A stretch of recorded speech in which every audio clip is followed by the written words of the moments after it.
27 years old, I left a very demanding job in management consulting for a job that was even more demanding, teaching.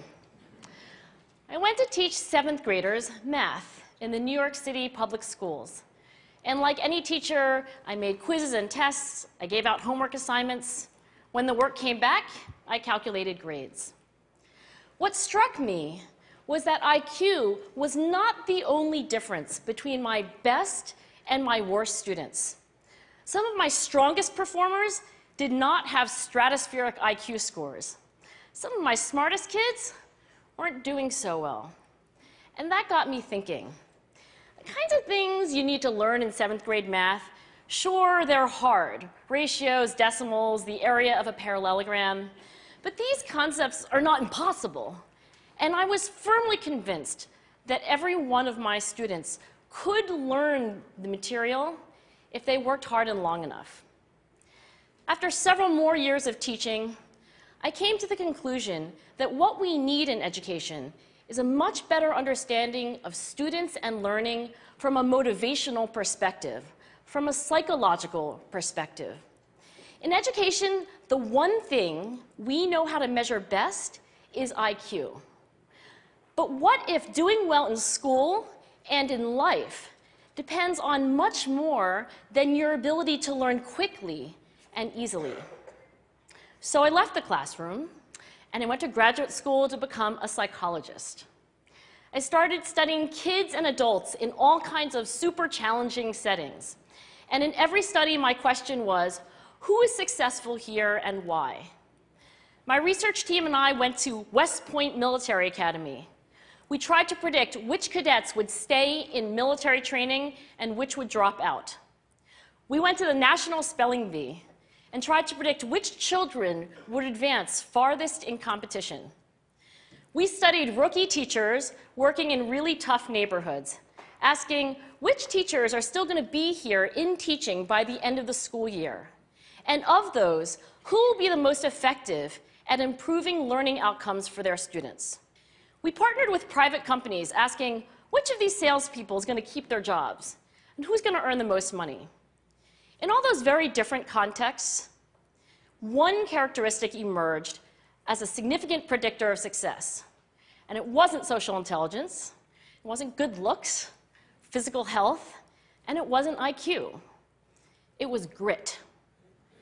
Grit is passion and perseverance for very long-term goals. Grit is having stamina. Grit is sticking with your future, day in, day out, not just for the week, not just for the month, but for years, and working really hard to make that future a reality. Grit is living life like it's a marathon, not a sprint. A few years ago, I started studying grit in the Chicago public schools. I asked thousands of high school juniors to take grit questionnaires, and then waited around more than a year to see who would graduate. Turns out that grittier kids were significantly more likely to graduate, even when I matched them on every characteristic I could measure, things like family income, standardized achievement test scores, even how safe kids felt when they were at school. So it's not just at West Point or the National Spelling Bee that grit matters, it's also in school, especially for kids at risk for dropping out. To me, the most shocking thing about grit is how little we know, how little science knows about building it. Every day, parents and teachers ask me, how do I build grit in kids? What do I do to teach kids a solid work ethic? How do I keep them motivated for the long run? The honest answer is, I don't know. What I do know is that talent doesn't make you gritty. Our data show very clearly that there are many talented individuals who simply do not follow through on their commitments. In fact, in our data, grit is usually unrelated or even inversely related to measures of talent. So far, the best idea I've heard about building grit in kids is something called growth mindset. This is an idea developed at Stanford University by Carol Dweck, and it is the belief that the ability to learn is not fixed, that it can change with your effort. Dr. Dweck has shown that when kids read and learn about the brain and how it changes and grows in response to challenge, they're much more likely to persevere when they fail because they don't believe that failure is a permanent condition.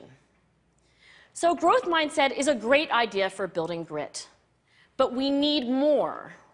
And that's where I'm going to end my remarks, because that's where we are. That's the work that stands before us.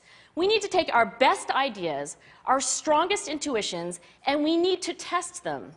We need to measure whether we've been successful, and we have to be willing to fail, to be wrong, to start over again with lessons learned. In other words, we need to be gritty about getting our kids grittier. Thank you.